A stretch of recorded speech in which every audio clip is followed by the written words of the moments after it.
ಓಶೋ ಎಂದರೆ ಕೇವಲ ಒಬ್ಬ ಗುರು ಅಲ್ಲ, ಅವರು ಒಂದು ಪ್ರಶ್ನೆ, ಸಮಾಜದ ವ್ಯವಸ್ಥೆಗೆ ಸವಾಲು ಹಾಕಿದ ಚಿಂತಕ, ಧರ್ಮ, ಸಂಪ್ರದಾಯ, ನೀತಿ, ನೈತಿಕತೆ ಎಲ್ಲವನ್ನೂ ಪ್ರಶ್ನಿಸಿದ ವ್ಯಕ್ತಿ. ಇಂತಹ ಓಶೋ ಭಾರತದಲ್ಲೇ ಹುಟ್ಟಿ ಭಾರತದಲ್ಲೇ ಪ್ರಬುದ್ಧತೆ ಪಡೆದರು. ಕೊನೆಗೆ ಭಾರತವನ್ನು ಬಿಟ್ಟು ಹೋಗಬೇಕಾಯಿತು. ಏಕೆ? ಓಶೋ ಭಾರತದಲ್ಲಿ ಮಾತನಾಡಿದ ಮಾತುಗಳು ಬಹುತೇಕ ಜನರಿಗೆ ಅಸಹ್ಯವಾಗಿ ಕಂಡವು. ಧರ್ಮ ಮನುಷ್ಯನನ್ನು ಮುಕ್ತಗೊಳಿಸಬೇಕು, ಬಂಧಿಸಬಾರದು ಎಂದು ಅವರು ಹೇಳಿದಾಗ ಪರಂಪರಾಗತ ನಾಯಕರು, ಧಾರ್ಮಿಕ ನಾಯಕರು ಅಶಾಂತಗೊಂಡರು. ದೇವಸ್ಥಾನ, ಪೂಜೆ, ಸಂಪ್ರದಾಯಗಳ ಮೇಲೆ ಪ್ರಶ್ನೆ ಹಾಕಿದ ಓಶೋ ನೇರವಾಗಿ ವ್ಯವಸ್ಥೆಗೆ ಸವಾಲು ಹಾಕಿದರು. ಅವರು ಹೇಳಿದ ಲೈಂಗಿಕತೆ ಪಾಪವಲ್ಲ, ಅದು ಪ್ರಕೃತಿ ಎಂಬ ಮಾತು ಭಾರತದಂಥ ಸಂಸ್ಕಾರಬದ್ಧ ಸಮಾಜಕ್ಕೆ ಅತಿ ದೊಡ್ಡ ಆಘಾತವಾಗಿತ್ತು. ಓಶೋ ಹೇಳಿದ ಮುಕ್ತ ಲೈಂಗಿಕತೆಯ ಬಗ್ಗೆ ಮಾತುಗಳು ಜನರಿಗೆ ಕೆಟ್ಟದಾಗಿ ಕೇಳಿಸಿದವು. ಅವರು ಕಾಮವನ್ನು ಉತ್ತೇಜಿಸುತ್ತಿದ್ದಾರೆ ಎಂದು ಆರೋಪ ಮಾಡಿದರು. ಆದರೆ ಓಶೋ ಹೇಳಿದ್ದು, ದಮನ ಮಾಡಿದ ಲೈಂಗಿಕತೆ ಮಾನಸಿಕ ರೋಗಗಳಿಗೆ ಕಾರಣವಾಗುತ್ತದೆ ಎಂಬುದು ಅವರ ಅರ್ಥವಾಗಿತ್ತು. ಆದರೆ ಅದು ನಮ್ಮ ದೇಶದಲ್ಲಿ ಆ ವಾಕ್ಯಗಳು ಕೆಟ್ಟದಾಗಿ ಕೇಳಿಸಿದವು.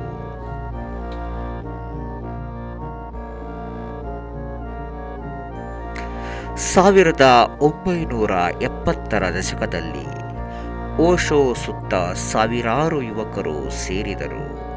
ಶಿಕ್ಷಣ ಪಡೆದವರು, ವಿದೇಶಿಗರು, ವೈದ್ಯರು, ಪ್ರಾಧ್ಯಾಪಕರು ಎಲ್ಲರೂ ಅವರ ಶಿಷ್ಯರಾದರು. ಇದು ಸರ್ಕಾರ ಮತ್ತು ಸಮಾಜದ ಗಮನವನ್ನು ಸೆಳೆಯಿತು.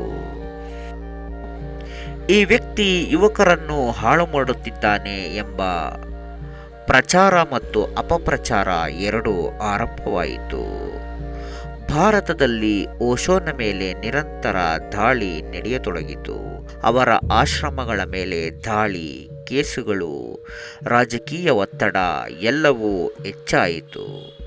ವಿಶೇಷವಾಗಿ ತುರ್ತು ಪರಿಸ್ಥಿತಿ ಸಮಯದಲ್ಲಿ ಸ್ವತಂತ್ರವಾಗಿ ಮಾತನಾಡುತ್ತಿದ್ದ ಓಶೋ ಸರ್ಕಾರಕ್ಕೆ ಅಪಾಯವಾಗಿ ಕಾಣಿಸಿಕೊಂಡರು.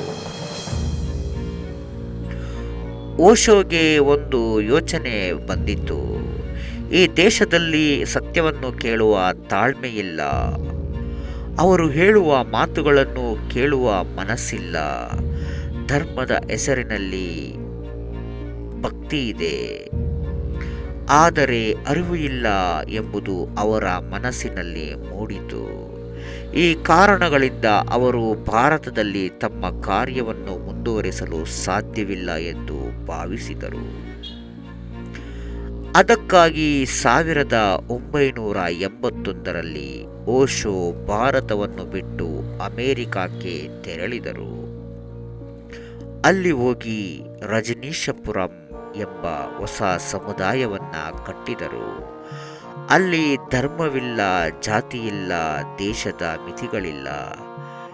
ಕೇವಲ ಅರಿವು, ಧ್ಯಾನ ಮತ್ತು ಸ್ವತಂತ್ರ ಎಂಬುದು ಅವರನ್ನು ನಂಬಿದ್ದ ಭಕ್ತರಲ್ಲಿ ಮೂಡಿತ್ತು.